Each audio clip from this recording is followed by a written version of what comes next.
here's a novel idea. Actually tell them what to do next. Shocking. Hello and welcome to the WP Elevation podcast. I'm Mike Killen, a WP Elevation coach and WordPress marketing specialist based in Devon in the United Kingdom. I'm very excited to announce that our feature guest this week is Adam Hempenstall of betterproposals.io. In this episode, Adam is going to walk us through the essential steps for increasing your proposal conversion rates, and you'll also be able to download his checklist to make sure that you can apply what you learn in this episode. So stay with us. This is the WP Elevation Podcast, helping WordPress consultants elevate. Hey, this episode of the WP Elevation Podcast is brought to you by WP Elevation. Well, more specifically, it's brought to you by a bunch of our happy customers. See, frankly, I feel a little bit awkward telling you how great WP Elevation is because you're probably not going to believe me because WP Elevation is my baby. It's something that we started over 3 years ago. Of course, now we're a team of coaches and mentors, and we have hundreds, and by the time you're listening to this, probably thousands of members all over the world. But it still really is something that I'm very passionate about. And of course, if you join WP Elevation, we make revenue and we make profit. So it's a little bit awkward if I tell you how great it is, because you probably think I'm just trying to sell you on it. And partially I am, because I know how beneficial the program is. So what I'd love to do instead is just introduce you to some of our customers. So if you go to wpelevation.com/thepodcast, all one word, you'll be able to hear some of those stories from our customers and hear for yourself how WP Elevation has impacted their business and changed their lives. I hope you enjoy that, and I hope you check it out at some point. Right now, let's get back to the podcast. Hey guys, Coach Mike here. I am here with Adam Hempenstall from Better Proposals. I'm really excited to talk to Adam about increasing our conversion rates. How you doing, man? Very well, very well. Thanks for having me. No, not at all. No, thanks for coming on board. So our guys really want to talk about increasing our proposal conversion rates, right? It seems to be the barrier between someone, a lead or someone who's interested saying, yeah, I like the sound of that, towards actually, I'm going to hand you some money. And the proposal is quite a big part of that relationship. So we want to talk about how we're going to increase conversion rates on our proposals. And there is a checklist, guys. If you head over to wpelevation.com/Adam Hempenstall, we'll give you the checklist. But yeah, so take me first through Better Proposals, because the model fascinates me, and I was really excited to talk to you about this. Yeah, so you want to know sort of like how we got to this point? Yeah. Cool. So basically, I've ran a design agency. Well, I've been in business for about 16 years now, and I ran a design agency for about 9 of them. And we transitioned from sort of web design into sort of software, and going into different companies, finding out what the manual parts of their businesses were, and then putting together some sort of system which automated a lot of those manual processes. So as you can imagine, there was a proposal involved in that. Sure. And that largely came from my web design days, where I would, pitch and do the proposal thing and everything else, which was good. But I'd spend days on these things, and then I'd send them off to somebody, and then what do you get? Radio silence. Yeah. And it's like death by silence, and it's just not good. So I just turned around to our development team at the time. I was like, look, I'm sick and tired of spending a day on these things, hours on these things at best, and not knowing what happened. So if somebody just opened it up, looked at the price and closed it down, at least I know. Yeah. Like at least find something else. So I was like, look, just make me a really primitive web-based thing that gives us some tracking and visibility on that. So they did, and we used that for probably about 3 or 4 years, and tweaked it, developed it, you got it better and better. And we just got to a point where people weren't buying our stuff because they wanted us to go and automate their businesses. They really liked our proposal thing. That's hilarious. And then it's like, oh, by the way, you also do this business automation thing as well. So one weekend, we just kind of threw up a landing page, bought the name betterproposals.io, and threw up just sort of did some quick ads, got more leads that week than we had in the previous year. So we thought, right, I think we're onto something here. Something there. That's interesting. That's very, very cool. What I think is interesting is the process of proposals. It is kind of throwing something out, into darkness. And obviously that's what you guys at Better Proposals are trying to combat. So why is the conversion rate, and why is the proposal important, to our business? It's, the reason I ask that is because a lot of our guys, the proposal is something that they feel it's like a necessary evil. They have to do it, as opposed to something that adds value to both their business and to the client. So why is this important? Well, I think you just hit the nail on the head, actually. It's adding value, and I think it always needs to. Sure. And I think really if people stop looking at proposals as a necessary evil and start thinking about them as what they truly are, which is actually the most important document in your business. It's the most important piece of marketing that you have. Everything else, your website could be amazing. You could go and do the best interview, the best outreach, the best sales pitch, the best everything. But if the proposal sucks, you're never going to get the job. Yeah. And conversely, a great proposal can actually save all of those other things being bad if you get to that point. So it really is the most important thing that you can focus on. And what shocks me the most actually is how many people don't realize that this is actually something you can improve. Over the years of doing this, it's really weird, and I don't know why it is, and I'd love to get to the bottom of it. But what actually seems to happen is people seem to start their business, somebody's just great, send me a proposal, and then they throw together just any old thing. And that's fine. This is the first one you've done, right? But then no one ever seems to take that step and go, right, we need to improve this. Yeah. Do you know what I mean? Yeah, absolutely. That's really interesting. Yeah, you're absolutely right. I mean, we're guilty of this at our agency. It's kind of just pushing it out. Okay, so let's start to tackle this then, because this is kind of really what I was excited to talk to you about. Particularly when someone mentioned the word conversion rate, I was like, yeah, let's do that. Like I said, guys, we have actually got this as a checklist that you can download if you head over to wpelevation.com/Adam Hempenstall. You can download Adam's truth bombs and knowledge bombs on conversion rates. So let's say that I want to start doing a better job with my proposals. Everything about it. What's the first thing I'm going to need to know? Okay, so the first thing you want to do is make sure your introduction is tight, because we know from statistics that the two most read pages are the introduction and the price. They're the two most important pages. That's very interesting. Yeah, so this, in actual fact, you want to think of your proposal as like two layers, right? So if they just read the intro and then they look at the price, have they got enough info there to make an educated decision on whether they go ahead with you, or at least investigate more time into it? So that's what I think is important, is understand that is going to happen whether you like it or not. And no matter how good the relationship is, that's what's going to happen. They're going to read the intro and then they're going to go to the price. So thinking about it like that, the introduction needs to be perfect.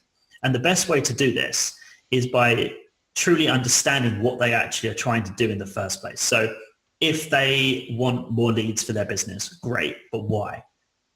Dig deeper than the surface level answer. And some people don't even get that first bit. Like they want to generate more leads. It's like that's asking why. But go one stage deeper. Why do they really want to change something? Find that reason, and then put all of when you're writing your introduction, you really want to you want to write through that lens, if that makes any sense, like right through that filter of what they're really trying to do. So if they're trying to build the lead count up over the next 6 months so that they can sell the business with a high valuation, you're going to write a totally different proposal than if you're writing that for them and they're going to sort of keep it and all the rest of it. So it would be completely different. It's interesting because we at WP Elevation, we talk a lot about how by going wide and going deep, we have this discovery technique that we teach: go wide, go deep. And as we uncover the answers, it's really obvious when you hear it, but they will tell you what they want to read in the proposal.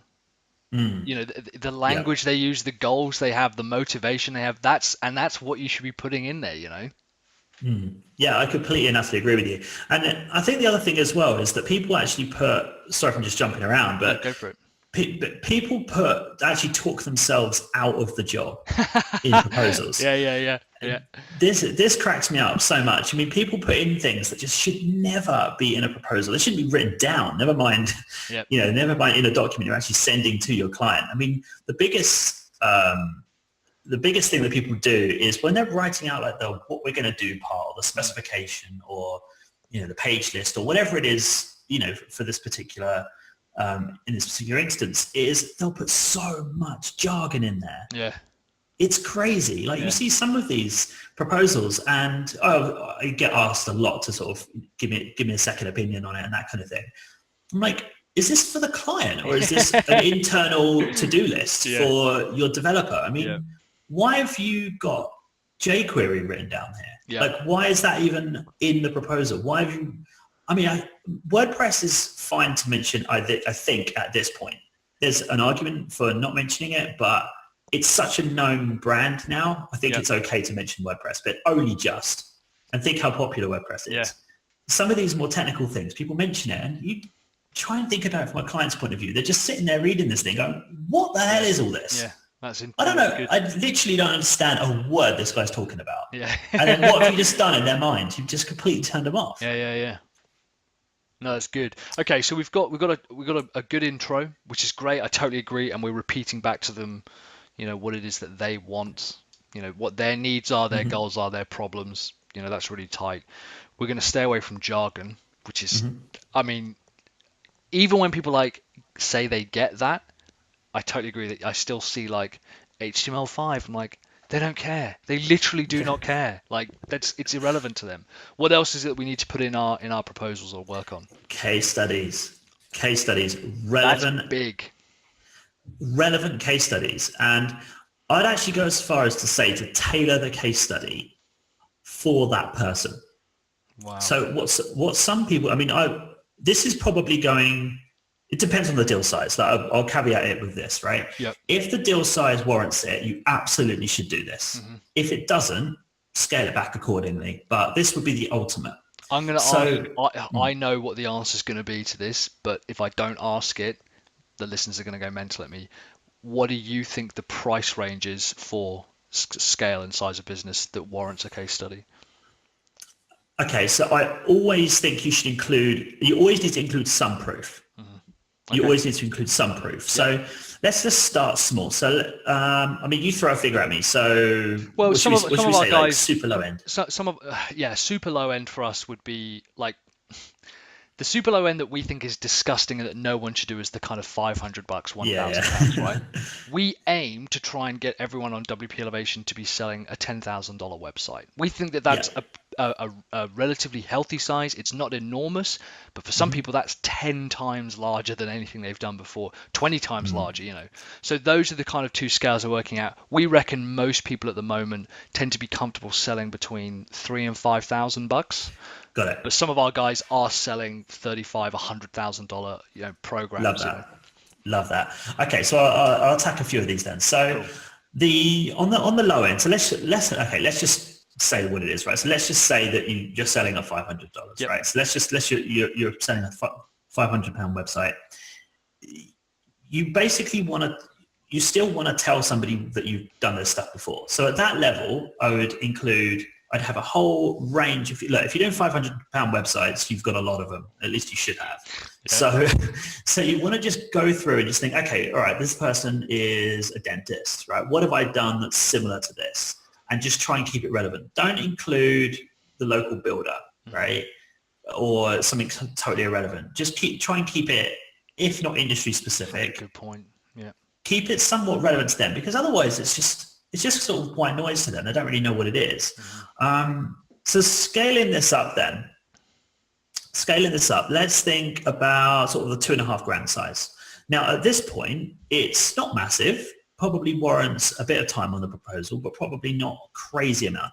I would try and get a bank of case studies that tackled the problem, because realistically, if you're doing $500 stuff, you're not charging enough to really tackle the problem seriously anyway. I know this is absolutely. It's just like your 101. So so obviously if you're not charging enough, then you're not going to be sort of playing that game. But as you start to sort of creep up into $2,500, $3,000, $4,000 range, you do start to actually solve the problem that you've set out to achieve. So you should have some results for people. So you can start to include that. So again, keep it industry specific if you can. If you can't keep it industry specific, the next relevance is the goal of the client. So if somebody said, I want 20 new leads a month, that's what I want. I'm getting 10 at the moment. I want to increase that to 20. Yep. And you did that for somebody, and then the next person comes along, which is the person you're writing a proposal for, and they say, yeah, I'd love 20 proposals a month. Well, great. We've got a guy that we took from 10 to 20. So let's include that case study. Totally different industry, but it's relevant to them.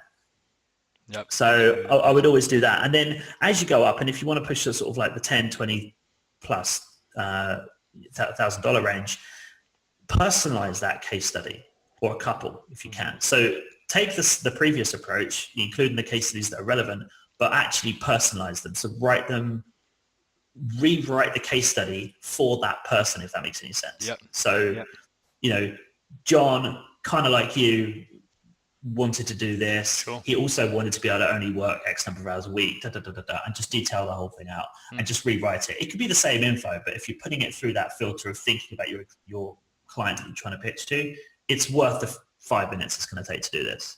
Yeah, that's interesting. I think a lot of the problem is people think, particularly with proposals in general, that they're kind of torn between keeping it at a template and just kind of hammering them out, and at the same time kind of personalizing. And I find people lean way too much to the every proposal is completely different, as opposed Doesn't to need to be. Yeah, good. So this kind of leads me on to my next point. Where do you stand with template structures? We have a proposal template that we think works well. I still use it, but you want to personalize, obviously, the kind of the interior design part of it as opposed to the architecture, right? Yeah, so the way that I like to think about this and the way that I've tried to teach this is you want to follow a set structure. So you always want to have a good introduction. You always want to detail your specification. Now, obviously, that's going to change depending on what you're selling, but that's the what we're going to do part. You obviously want to have your timescales in there. That's going to be a variable.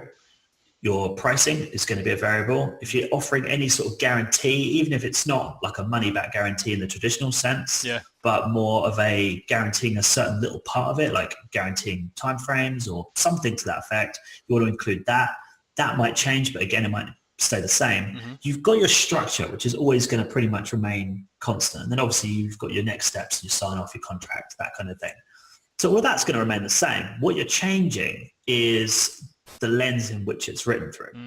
So your intro is obviously personalized. Your specification, obviously that's going to be dependent on the job. So that's naturally going to be personalized. Your price is a number, so that's going to change. Your case study is a case of selecting most of the time. So unless you're doing that, completely personalized case studies, you're selecting an appropriate case study. You're not writing it. You're just going, this one. So yes, you're personalizing it, but again, it's seconds to change it. Timescales again is a couple of seconds. So most of the time it's actually, let me answer it in a different way. It's actually knowing what you need to change, knowing a plan. Yeah. Okay. So do you know what I mean? So it's, if you know that all you've got to do is go through and you're right, intro, done, thing, like a checklist. Just you've got everything there. You've got your content all there, and you're just going through and you're just personalizing it each time. That could be really, really a good structure for people to work to. Yeah, no, that's awesome. And I think it's a big weight off people's minds, because again, people are kind of torn between. We with WP Elevation, we try to talk about having a process and a series of steps for a lot of stuff because we like the way that people go through things. But also, I think part of the time is, to me, one of the big roadblocks that we have when people aren't able to fill out a proposal properly sometimes comes from the actual kind of the consultation, the question part at the beginning. You mentioned the introduction. Sometimes they just haven't gone deep enough to understand the problem that the customer's got. So when they write the proposal, they're kind of like, I don't really know what to write. It's like, because you probably don't know what they want, Yeah, no, I completely agree with you. And that's actually, proposal writing is really easy when you know what they're after. Like one of the hardest things that I ever had to do was write the proposal templates in Better Proposals. At some point I had to sit down and write about a fictitious company selling to another fictitious company, about a fictitious product, about a fictitious service. None of it existed. And that was really hard because there was no context. And it was only when I actually wrote down all these different scenarios, I was like, oh, actually, this is actually much easier once I've wrote the scenarios out. So if you don't know what you're selling, you don't know what problem you're trying to solve, whatever, you're always going to struggle. Yep. So yeah, doing that discovery process and getting that right is absolutely vital. Yeah, it's funny to me because that's actually one of the easiest parts to change. Just spend more time, ask more questions, stop pitching to people, telling them what you're going to do. That's kind of the proposal part. The discovery part is just all about asking those questions. So let's say we've got a really decent introduction. We've got a template that we work with, and we know we can swap in and out the various pieces. The staying away from jargon, obviously. The case studies is brilliant. I really like the case studies. I'm going to start smashing case studies into my proposals now. And yeah, kind of personalizing them depending on the size of the deal, which is really, really good. That's really interesting. We've got that set structure and we make our discovery process a bit better. What else can we be doing to increase our conversion rates on our proposals? Here's a novel idea. Actually tell them what to do next. Shocking. Yeah. Yeah, I know. Genius advice, right? But you wouldn't believe how many proposals I've sent over the years where there's literally no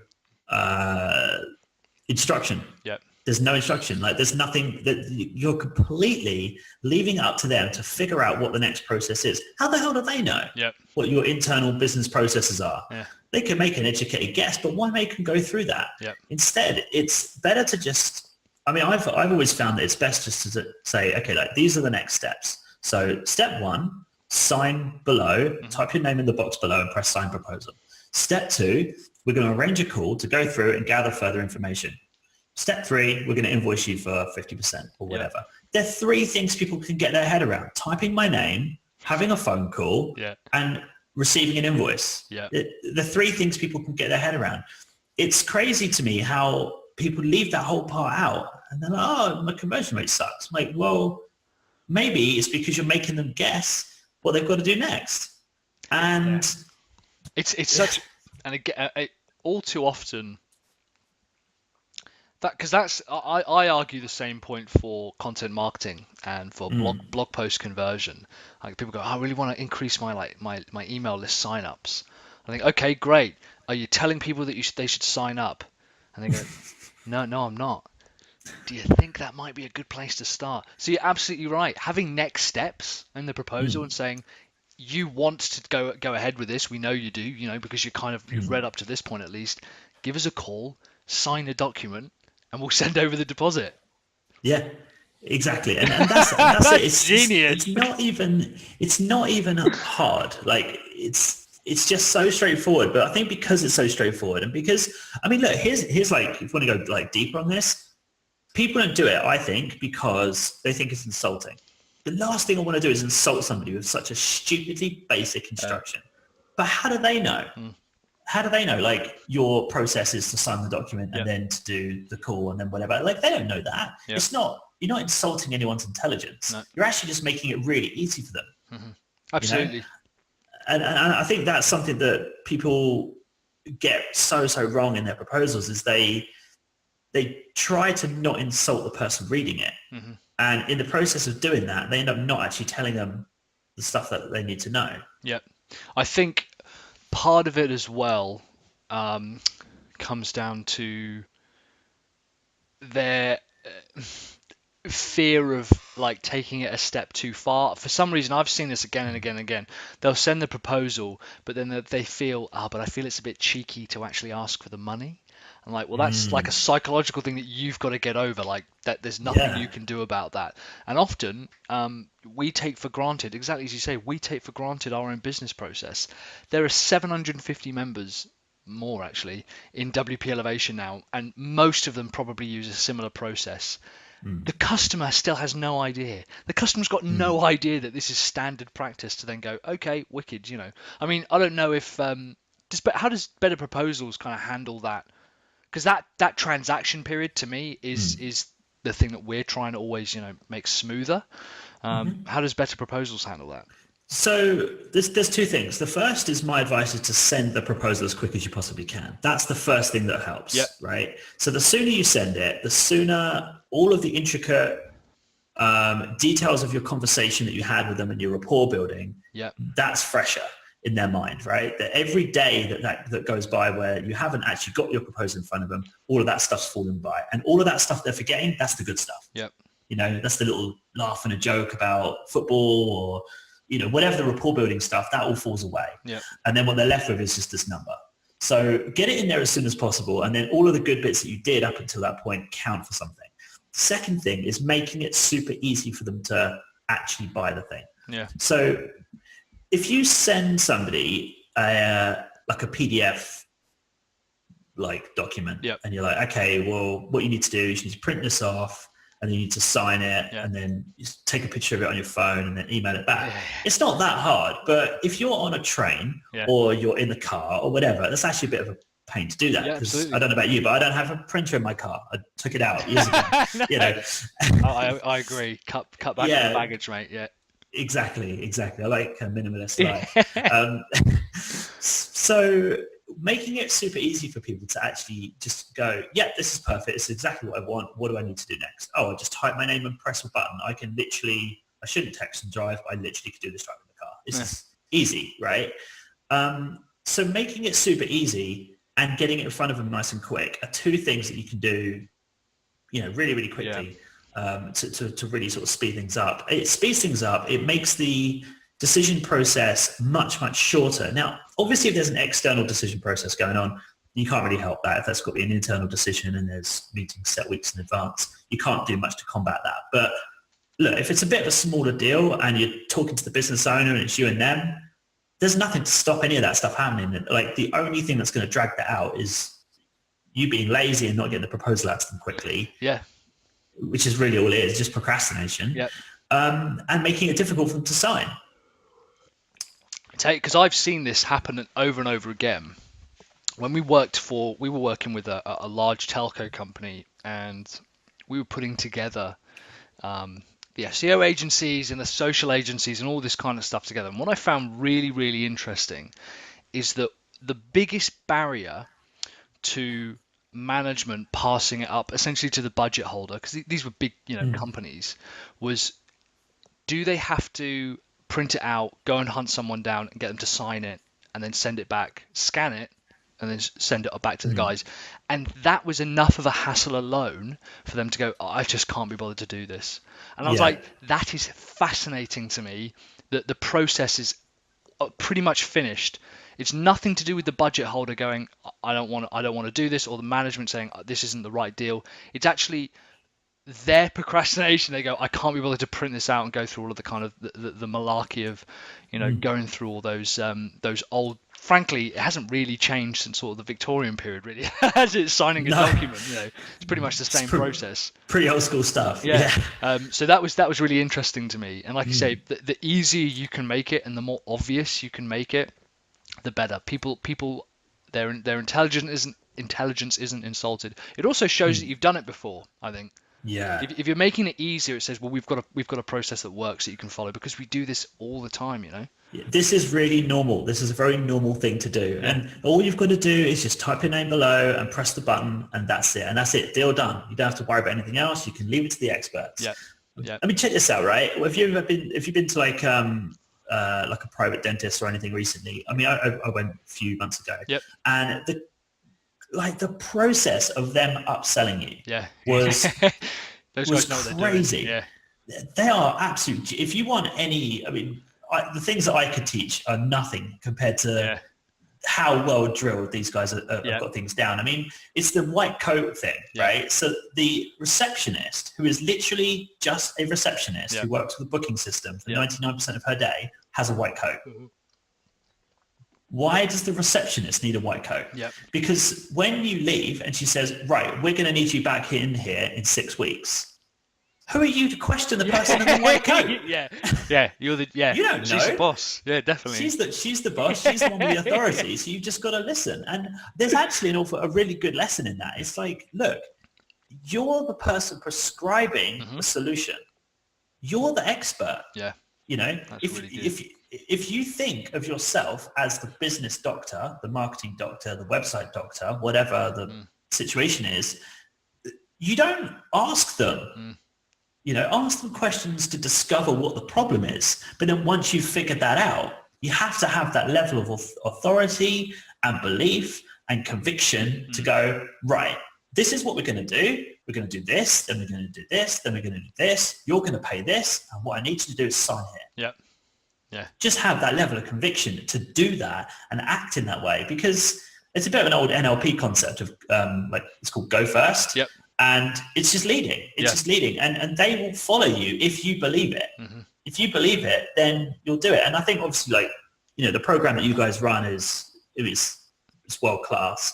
And hopefully people get a lot of confidence from that because they've come through a really brilliant training and everything else. But just having that confidence to just go, look, this is the solution. This is what you need to do next. Yep. is so powerful. Yeah, people are looking for direction, and they look for guidance, and your role as a website professional, as a WordPress consultant, however you want to divvy it up, you're absolutely right, Adam, is to be that direction, and people are looking for that. And what's funny is often that direction, if you give it, can overcome some pretty big confidence barriers in yourself. Because I remember the first time I handed a 10K proposal over, I was like, there is no way they're going to take this. They can see right through me. But because we had the steps in our process, and we even had an email follow-up sequence that just said, hey, this is what's going to happen. You're going to get the proposal. We actually do a presentation for our proposals. We sit down with the client and go through it with them.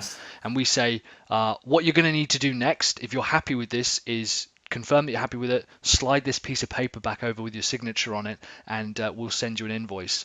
And because I delivered it was like, well, this is what we do every single day, just like a cashier at the checkout. They just went beep beep beep, yep, this is what you need to do next, bag it and pay for it. They were like, oh, okay, great, this is what we need to do to solve the problem. This is a normal thing to do. This isn't weird. Yeah, this is just a process. Yeah, that's so good. I mean, that's the biggest takeaway for me is actually it's between that and the case studies is make it a normal process that's easy to follow and something that you yourself repeatedly do. Getting the introduction tight, that's really good. I know that I could work on that a lot. Staying away from the jargon, massive. Case studies is big. I'm going to split this into a couple of points because I think that's so obvious. And following that set structure, but not taking for granted that they would know that structure, not just for the actual proposal, but for the next steps as well. That's a fantastic point. That's a really good point. We're going to wrap it up now because you've got plenty to get on with, I'm sure. Guys, we've got a checklist that you can download. It's at wplelevation.com/Adam Hempenstall.